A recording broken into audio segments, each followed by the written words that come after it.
Hello दोस्तों, मेरा नाम रोहित और स्वागत है आप सभी को अपने यूट्यूब चैनल बीसी सेंटर में। तो आज का मेरा क्वेश्चन है, प्राचीन भारतीय राजनीतिक चिंतन की प्रमुख विशेषताओं का वर्णन करें। मोस्ट इंपॉर्टेंट क्वेश्चन है। इसके बाद एक और हम क्वेश्चन लेकर के आएंगे जो कि होगा प्राचीन भारतीय राजनीतिक चिंतन के प्रमुख स्रोतों का वर्णन करें। तो अगर इस क्वेश्चन को आप समझ जाते हो तो इसके बाद वाला क्वेश्चन आपको यूं ही समझ में आ जाएगा, एक बार में समझ में आ जाएगा, ठीक है। और जितने भी हम क्वेश्चन आंसर करवाते हैं सारा का सारा आंसर मेरा इजी लैंग्वेज में होता है, ठीक है। तो इस वीडियो को आप लोग देखो, अगर समझ में आएगा तो चैनल को सब्सक्राइब करके दोस्तों में शेयर कर देना, ठीक है। सबसे पहले मैं आप सभी को क्वेश्चन ही समझा देता हूँ ताकि आपको आंसर यूं ही समझ में आ जाए। देखो क्वेश्चन क्या है, प्राचीन भारतीय का मतलब कि पुराने भारतीय का मतलब बहुत पहले का समय बात हो रहा है, ठीक है। पुराने समय की बात हो रहा है, आज से कई साल पीछे। राजनीतिक चिंतन का मतलब होता है दोस्तों जो राजनीति के बारे में सोचते हैं, विचारते हैं। जैसा अभी हमारे प्रधानमंत्री राजनीति के बारे में नहीं सोच रहे क्या कि कैसे हमारा देश आगे बढ़ेगा, हमें क्या करना है, कहाँ हमें जा कर के भाषण देना है, क्या करना नहीं करना। तो जो राजनीति के बारे में, राजनीतिक मतलब जो देश के बारे में, ठीक है, जो शासन व्यवस्था को चलाने के लिए कैसे चलेगा नहीं चलेगा, इस पर जो चिंतन करते हैं, सोचते हैं, विचारते हैं, उसी को राजनीतिक चिंतन कहते हैं।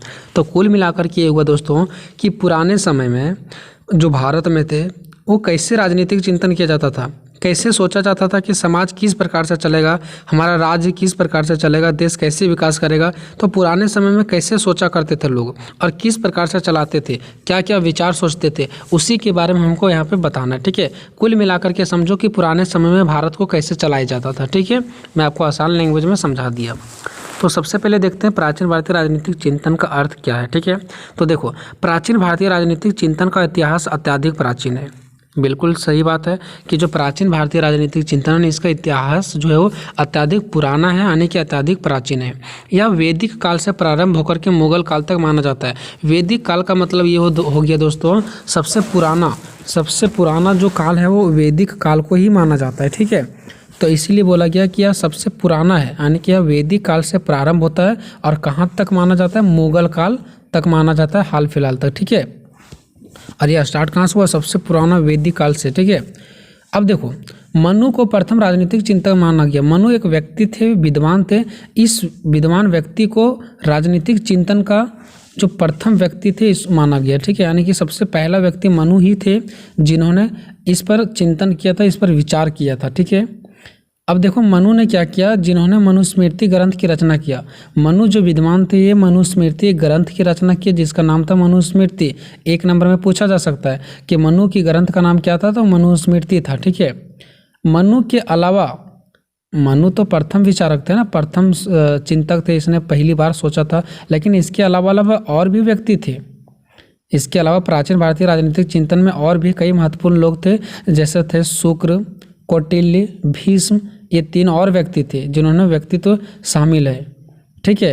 तो इस प्रकार से आप लोगों ने क्या देखा, सबसे जो प्रथम बार इस पर विचार किया तो मनु थे। इसके अलावा तीन व्यक्ति और थे, शुक्र, कौटिल्य, भीष्म, ठीक है। तीन विद्वान और थे। उसके बाद नेक्स्ट क्या, प्राचीन भारतीय राजनीतिक चिंतन में धर्म और राजनीति को एक साथ जोड़कर देखा जाता था।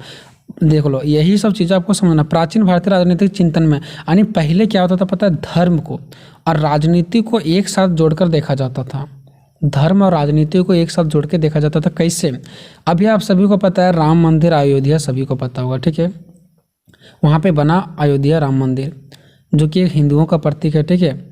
अब यहाँ पे एक चीज़ आप लोग ये देख सकते हो ना कि यहाँ पे राजनीतिक चल रहा है कि जो प्रधानमंत्री है वो राम मंदिर क्यों बनाया, उसकी जगह हॉस्पिटल बनाना चाहिए, ये बनाना चाहिए, वो बनाना चाहिए। अलग अलग विपक्ष पार्टी वाले बोलेंगे, ये बोलेंगे, ठीक है, जिनको जलन की फीलिंग होते हैं, ठीक है।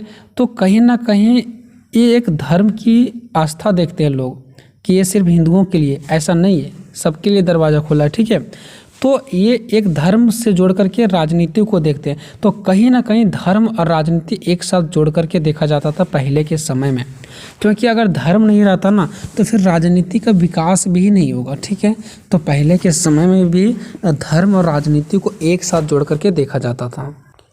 और देखिए दोस्तों, धर्म और राजनीति को एक साथ जोड़ने का मेन रीज़न यही होता है क्योंकि राजनीति का विकास धर्म के कारण ही होता है। अगर धर्म नहीं होता तो राजनीति का भी विकास उतना ही होता है, ठीक है। चलो ये हो गया। अब हम लोग देखते हैं प्राचीन भारतीय राजनीतिक चिंतन की विशेषता। कौन कौन सी विशेषता है, ठीक है। यानी पहले कैसे लोग सोचते थे, कैसे हमारा भारत चलता था, ठीक है। भारतीय राजनीतिक चिंतन की विशेषता निम्न प्रकार है। सबसे पहला धर्म एवं राजनीति का सामंजस्य। अभी मैंने समझा कि हमारा राजनीति का विकास तभी हो सकता है जब धर्म होगा, ठीक है। तो धर्म और राजनीति बहुत ज़रूरी है, क्योंकि मान लो कि अलग अलग धर्म के लोग नहीं होंगे, आवाज़ नहीं उठाएंगे, तो फिर हमारा राजनीति का विकास नहीं होगा। इसलिए धर्म और राजनीति को सामंजस्य माना गया। सामंजस्य मतलब संबंध धर्म और राजनीति को, ठीक है। बस आपको हेडिंग समझना है बढ़िया से, बाकी नीचे एक्सप्लेन अपने मन से जितना मर्जी उतना कर देना, ठीक है। देखो, प्राचीन भारत में राजनीतिक तथा उसके सिद्धांत का विकास धर्म के एक सिद्धांत के रूप में हुआ है। मतलब समझ गए कि प्राचीन भारत में राजनीतिक तथा उसके सिद्धांत का विकास, यानी राजनीति का सिद्धांत किसके रूप में हुआ, धर्म के एक सिद्धांत के रूप में हुआ है। यानी धर्म है तभी राजनीति का विकास होगा। यही कारण है कि प्राचीन राजनीतिक चिंतन में धर्म को राजनीति के साथ जोड़ करके देखा गया है, ठीक है। यही कारण है कि धर्म को किसके साथ जोड़ा गया है, राजनीति के साथ जोड़ दिया गया है। प्राचीन राजनीतिक चिंतन में धर्म से राजनीति को जोड़कर देखा गया है, ठीक है। राजा से भी धर्म के पालन की आशा की जाती है। देखो, राजा से भी, राजा मतलब क्या पता है, जो वहाँ के देश चलाने वाले राजा होते थे। अभी जैसे हम राजा के रूप में प्रधानमंत्री को भी कह सकते हैं, जो चलाता है शासन व्यवस्था को, ठीक है। तो हम राजा से भी धर्म का पालन की आशा की जाती है, ठीक है, कि जो हमारा धर्म है वो हमारे क्या करेंगे, राजा ने हमारे प्रधानमंत्री क्या करेंगे, हमारे धर्म को पालन करेंगे। दूसरे धर्म वाले वो भी सोचते हैं कि वो हमारे धर्म का पालन करेंगे। सबका सोच होता है अलग अलग। तो हम लोग क्या करते हैं, आशा करते हैं अपने प्रधानमंत्री से, अपने राजा से कि हमारे क्या होंगे, धर्म का पालन करेंगे। वह हर प्रकार के धार्मिक परंपराओं और रीतियों से बांधा हुआ है। यानी जो राजा होते हैं ना, वो हर प्रकार के अलग अलग धार्मिक परंपराओं और रीतियों से क्या होता है, बांधा हुआ रहते हैं। राजा से आशा की जाती है कि वह शासन भी धार्मिक सिद्धांतों के आधार पर करे। और उससे देखो, जो राजा होते हैं ना, यानी जो प्रधानमंत्री जिसको हम लोग बोल सकते हैं, ठीक है, उससे हम लोग आशा करते हैं कि हमारा शासन, हमारा विकास भी उसी के हिसाब से हो जो हमारा धार्मिक सिद्धांत है। भारत में प्राचीन धार्मिक ग्रंथ ही राजनीति के मुख्य ग्रंथ माने जाते हैं। देखो, और जो भारत में प्राचीन धार्मिक ग्रंथ है ना, जैसे वेद हो गया, उपन्यास हो गया, पुराण हो गया, रामायण महाभारत आदि हो गया, ये सब क्या धार्मिक ग्रंथ है। और इसी को राजनीति का मुख्य ग्रंथ माना जाता है कि अगर ये सब है तभी राजनीतिक हुआ, नहीं तो राजनीति का विकास नहीं होता। क्योंकि पुराण, रामायण, महाभारत, उपन्यास में बहुत सारा हमारा साक्ष्य मिलता है, बहुत सारा प्रमाण मिलता है, बहुत सारा उसमें प्रूफ है कि कैसे क्या करना है, ठीक है। तो ये सब चीज़ों की वजह से ही राजनीतिक का एक आधार तैयार हुआ है, ठीक है। तो ये हो गया धर्म और राजनीति का सामंजस्य। आप लोगों ने देख लिया धर्म और राजनीति कितना संबंध है एक दूसरे से। अब देखते हैं आध्यात्मिकता पर बल। ये आध्यात्मिकता का मतलब क्या होता है दोस्तों? तो देखो, ये आध्यात्मिकता का मतलब होता है आत्मा का विकास, अपने अंदर की विकास। मतलब क्या कि मुझे बाहर से कोई मतलब नहीं है, कौन सा धर्म के लोग क्या कह रहे हैं, किस जाति के हैं, किस संप्रदाय के लोग हैं, इससे मुझे कोई मतलब नहीं है। मेरा आत्मा परमात्मा से संबंध, बस इतना समझो कि मैं खुद हूँ, मुझे आत्मा और परमात्मा से संबंध है रखना है और कुछ नहीं। कुल मिलाकर के ये कहना है कि अपने अंदर का विचार, ठीक है, अपने अंदर का विचार को ही हम लोग आध्यात्मिकता बोलते हैं, ठीक है। तो पहले के समय में भी अपने अंदर की विचारों पर बल दिया जाता था। ये नहीं कि कौन क्या कह रहा नहीं कह रहा, अपना मन का सुनना, ठीक है, वही होता हमारा आध्यात्मिकता। तो पहले के समय में भी उसी पर बल दिया जाता था। प्राचीन भारतीय राजनीतिक चिंतन का झुकाव आध्यात्मिक की ओर अत्यधिक रहा है। मतलब पहले क्या होता था, आध्यात्मिक की ओर अधिक रहा करता था। क्यों? आध्यात्मिक का मतलब होता है अपना मन का सुनना, हम अंदर से कैसे हैं, हम आत्मा, हमारा आत्मा क्या कर रहा है, ठीक है, उसके बारे में। भारत को आध्यात्मिक गुण भी कहा जाता है, भारत को आध्यात्मिक गुण भी कहा जाता है। क्यों? क्योंकि यहाँ के लोग का संस्कृति ही कुछ अलग है। हम लोग क्या करते हैं, अपने मन में आस्था करते हैं, हम लोग कुछ गॉड से क्या करते हैं, मांगते हैं कि मेरा ये मनोकामना पूरा हो। तो हम लोग क्या करते हैं, आत्मा से मांगते हैं, किसी व्यक्ति को के पास नहीं जाते हैं। तो ये हमारा आध्यात्मिकता होता है और ये भारत में सबसे अधिक देखा गया है, ठीक है। जीवन के प्रत्येक पहलू का विचार आध्यात्मिक से प्रेरित है भारत में। यहाँ पर जीवन शैली ही आध्यात्मिक रही है। देखो, यहाँ का जीवन शैली ही हम लोगों का क्या है, आध्यात्मिक है, जो हम लोग अंदर से आत्मा को परमात्मा से जोड़ते हैं। यही कारण है कि यहाँ राजनीति का रंग भी आध्यात्मिक है। भारत में राजनीति में आत्मा का विकास एवं मानव के सार्वजनिक विकास पर बल दिया गया। यानी भारत में क्या, किस पर बल दिया गया? राजनीति में आत्मा का विकास। क्या आत्मा का विकास होना बहुत जरूरी है। भारतीय राजनीतिक चिंतन में माना गया कि जीवन का मूल उद्देश्य आत्मा का विकास करना ही है। समझ गए? प्राचीन भारतीय राजनीति हुए हैं। यानी पहले क्या माना जा रहा था कि जो जीवन का मूल उद्देश्य है ना, हमारा जीवन का मूल उद्देश्य होना चाहिए कि आत्मा का विकास हो। ठीक है। उसके बाद नेक्स्ट पॉइंट है दोस्तों, तीसरा पॉइंट, राज्य आवश्यक संस्था है। राज्य को क्या माना गया है? एक आवश्यक संस्था माना गया है। ठीक है। अब राज्य को एक आवश्यक संस्था क्यों माना गया, उसका भी रीजन देख लो। प्राचीन भारतीय राजनीतिक चिंतन की प्रमुख विशेषता है कि राज्य को एक आवश्यक संस्था मानती है। राज्य को एक आवश्यक संस्था कैसे मानती है? संस्था मतलब क्या होगी दोस्तों? जैसे हम लोग समाज में एक जगह बैठते हैं, एक हो जाता है हमारा संस्था, जैसे समुदाय संस्था आप लोग देखे होंगे, हम बैठ करके मीटिंग करते हैं। तो राज्य को भी एक संस्था के रूप में कैसे माना गया? जीवन के 3 लक्ष्य होते हैं, धर्म कि हम किस धर्म के हैं, अर्थ कि हमारा अर्थ क्या है, और काम कि हम जन्म लिए तो क्या हमारा काम है। ये तीनों तभी आप विकास कर पाएगा जब आपके पास राज्य होंगे। राज्य के बिना आप लोग इस विकास नहीं कर सकते हैं, आपका विकास नहीं हो सकता, आपका काम का विकास नहीं हो सकता, आप कुछ भी नहीं कर पाएंगे राज्य के बिना। राज्य का मतलब होता है दोस्तों देश।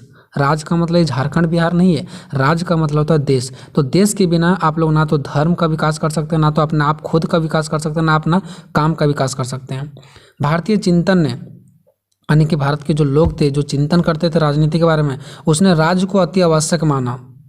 यह न केवल भौतिक आवश्यकताओं की पूर्ति का साधन है, बल्कि राज्य आत्मा का विकास करने का भी माध्यम है। ये सिर्फ भौतिक आवश्यकताओं को पूरा नहीं करता है, ठीक है, ये सिर्फ भौतिक आवश्यकताओं को पूरा नहीं करता है, बल्कि हमारा क्या करता है, आत्मा का विकास को भी क्या करता है, ये आगे बढ़ाने का माध्यम है। नेक्स्ट दोस्तों, राज्य के विस्तृत कार्य के क्षेत्र पर बल, यानी राज मतलब देश की विस्तृत एक बड़े लेवल पर कार्य करने के क्षेत्र पर भी बल दिया गया। देखो, भारतीय चिंतन में राजा का कार्य क्षेत्र अत्यधिक व्यापक है। राजा मतलब जो देश को चलाते हैं, ठीक है, उसको बताया गया कि जो राजा का कार्य क्षेत्र होता है ना वो बहुत व्यापक होता है, क्योंकि उसको पूरा प्रदेश को क्या करना पड़ता है, संभालना पड़ता है। राज्य ना केवल व्यक्तियों की रक्षा करेगा, राज्य मतलब वही देश ना सिर्फ केवल व्यक्तियों की रक्षा करेगा, बल्कि उनकी भौतिक आवश्यकताओं को पूरा करेगा, यानी कि जो उनकी आवश्यकता है लोगों का वो पूरा करेगा। उसके बाद राज्य है, यानी जो देश है वो आत्मा का भी विकास भी करेगा। ये आत्मा का विकास हमेशा चलता आ रहा है, ठीक है, आत्मा का विकास जरूरी है। अगर आपके अंदर खुद का विकास नहीं हो रहा है, बस हम आपको बाहर से समझाएं कि बाबू ये करो वो करो, लेकिन अगर आपको खुद अंदर से आपको समझ नहीं है तो फिर आप नहीं विकास कर पाओगे। इसलिए आत्मा का विकास करना जरूरी है, ठीक है। 5वां है राजा की सर्वोच्च सत्ता पर बल। देखो, पहले के जो विद्वान लोग थे ना, वो राजा, यानी कि राजा मतलब जो सरकार हो गया, उसकी सर्वोच्च सत्ता पर, जो वो राजा यानी जो प्रधानमंत्री हम लोग जिसको अभी के टाइम में कह सकते हैं, उसके सत्ता पर बल दिया गया। कैसे? देखो, भारतीय राजनीतिक चिंतन में राज्य का स्थान सर्वोच्च है। कहा गया कि राज्य का जो स्थान है वो सर्वोच्च है। राज्य मतलब देश का स्थान सर्वोच्च होता है। राजा सर्वोच्च शक्तियों का प्रयोग करता है। जो राजा होता है वो सबसे ज़्यादा बड़े शक्तियों का प्रयोग करता है। वह किसी के प्रति जवाबदेह नहीं है। वह किसी के प्रति जवाबदेह नहीं, मतलब वह जो राजा होता है वो किसी का गुलामी नहीं होता है कि कोई बड़े व्यक्ति का वो गुलाम है, बड़ा व्यक्ति जैसे कहेगा वैसे करेगा, नहीं। राजा को जो समझ में आएगा अच्छा वही करेगा, ठीक है। अनेक विद्वानों ने राजा को देवीय माना है, उसमें देवीय गुणों का समावेश किया है, ठीक है। उन लोगों का कहना है, राजा बड़े बड़े विद्वानों का, कि जो राजा होते हैं ना, जो देश चलाने वाला, वो देवीय होते हैं, उनके अंदर देवीय का गुण होता है। कौटिल्य ने खुद भी राजा और राज्य के बीच कोई अंतर नहीं किया। कहा कि राजा और राज्य एक ही है, मतलब देश और जो देश को चलाते हैं वो दोनों एक ही होते हैं, ठीक है। राजा को सर्वोच्च स्थान दिया गया, परंतु उसे निरंकुश नहीं किया गया है। निरंकुश का मतलब होता है कि ये नहीं कि सरकार काम ना करे, उसको सर्वोच्च स्थान तो दिया गया है, लेकिन उसे निरंकुश नहीं किया गया। निरंकुश का मतलब होता है जो काम उम नहीं करता है, तो कौटिल्य ने भी इसको निरंकुश नहीं किया गया है। बोला राजा वो होते हैं जो काम करते हैं। दंड पर बल, और दंड पर भी बल देना बहुत जरूरी है। अगर आप गलत करते तो क्या आपको ये दंड नहीं दिया जाएगा? ये परंपरा बहुत पहले भी था भारत में। सोचो, भारतीय राजनीतिक चिंतन यह मानता है कि मानव में आसुरी शक्तियों का प्रधानता होती है, मतलब मानव के अंदर बहुत सारा गलत करने से लेकर के अच्छाई करने तक का सारा शक्ति होती है, ठीक है। अतः उनको नियंत्रित करने के लिए दंड की आवश्यकता होती है, ताकि वो नियंत्रित में रहे और गलत कार्य न करे। भारतीय चिंतन में कठोर दंड का प्रावधान है, जिससे समाज संदेश जाए कि वह अन्य लोगों की कानून तोड़ने से बचे, ठीक है, ताकि समाज में ये संदेश जाए कि अन्य जितने भी सारे लोग हैं वो कानून ना तोड़े और कानून के अंतर्गत ही रहे। तो दंड भी जरूरी था। इस प्रकार से पहले समय चलता था प्राचीन भारतीय में, ठीक है। 7 नंबर है सामाजिक व्यवस्था का प्रभाव। देखो, अब सामाजिक व्यवस्था का प्रभाव राजनीतिक में सबसे ज़्यादा होता है। हमारा समाज है, आपका समाज होगा, हर जगह समाज होता है, ठीक है। अब समाज में अगर कुछ गलत होता है तो सरकार पर प्रभाव डालती है, तो फिर वो राजनीतिक व्यवस्था अच्छा चलने लगता है। अभी ड्राइवरों पर एक कानून बना हुआ था, आप सभी को पता है। तो हम सभी समाज के लोग क्या किए, धरना प्रदर्शन किए, ठीक है। तो कहीं ना कहीं हम लोग समाज का ही प्रभाव पड़ता है पूरे देश पे, यानी कि राजनीतिक व्यवस्था पे। तो प्रत्येक देश की राजनीतिक व्यवस्था वहाँ की सामाजिक व्यवस्था का ही देन है। अगर राजनीतिक व्यवस्था चल रही तो समाज की व्यवस्था के कारण ही चल रहा है। प्रत्येक व्यवस्था में राजनीतिक में हो रहा परिवर्तन सामाजिक व्यवस्था का ही देना है, यानी जितने राजनीतिक में जो भी परिवर्तन हो रहा है वो समाज व्यवस्था का ही देना है।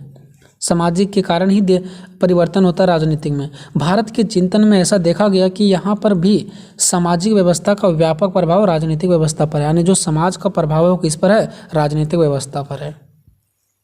पहले समाज का प्रभाव पड़ता है, फिर किस पे पड़ता है, राजनीतिक पे।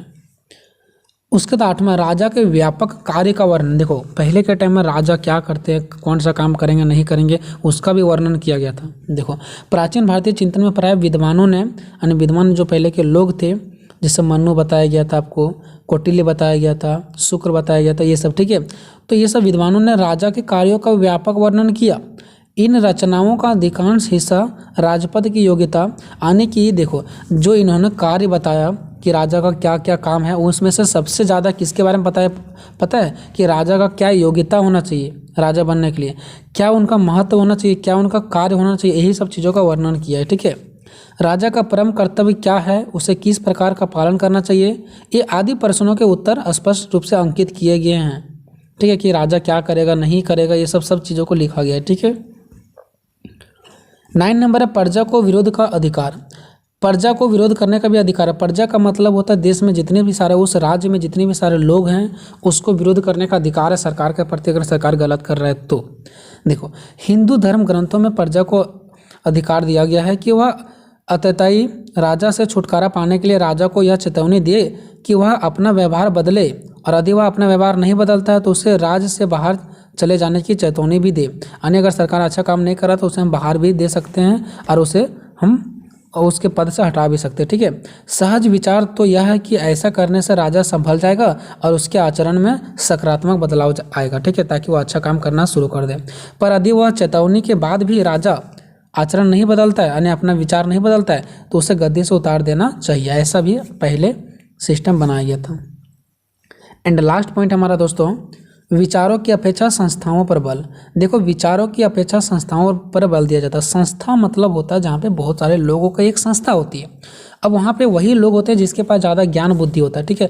तो हम लोग खुद से विचार करेंगे तो वो ज़्यादा बेटर होगा कि जहाँ पे उस विचार करने के लिए लोगों को बैठाया गया वो सबसे ज़्यादा बेटर होगा। तो संस्था पर ही होगा ना, कोई भी काम होता है तो आप लोग देखते होंगे कि हाँ उस संस्था को दिया गया है कार्य करने के लिए। वहाँ पे हर एक आम जन लोग नहीं होते, वहाँ पे योग व्यक्ति होते हैं जो उस लायक होते हैं, ठीक है। तो पहले के टाइम में ना विचारों की अपेक्षा संस्थाओं पर बल दिया जाता था ताकि अच्छे रूप से कार्य हो सके, है ना। तो प्राचीन भारतीय विद्वानों ने अपनी रचनाओं का केंद्र संस्थाओं को बनाया। अपना केंद्र किसको बनाया, संस्थाओं को, ना कि अपना विचार को। इस संस्था का महत्व, संगठन, कार्य आदि का व्यापक वर्णन किया गया। समस्त अध्ययन का केंद्र मूल बिंदु रूप से राजनीतिक संगठनों तथा उनके कार्यों को बनाया गया। मतलब कोई भी जो अध्ययन होता है, किसी भी चीज़ों का कार्य करना, तो उसका मूल्य केंद्र विचार को ना दे करके संस्था को दिया गया। अब हम लोग निष्कर्ष के रूप में कह सकते हैं दोस्तों, उपरोक्त विवरणों से यह स्पष्ट होता है कि प्राचीन काल में तत्कालीन राजनीतिक समस्याओं पर न केवल विचार हुआ बल्कि उसका समाधान भी प्रस्तुत किया। यानी कि पुराने के टाइम में ऐसा नहीं हुआ कि हर एक चीज़ों पर राजनीतिक पर सिर्फ मतलब विचार किया गया, ठीक है। जितने भी सारा समस्या था ना, उस समस्या पर विचार भी किया गया और उनका समाधान भी किया गया।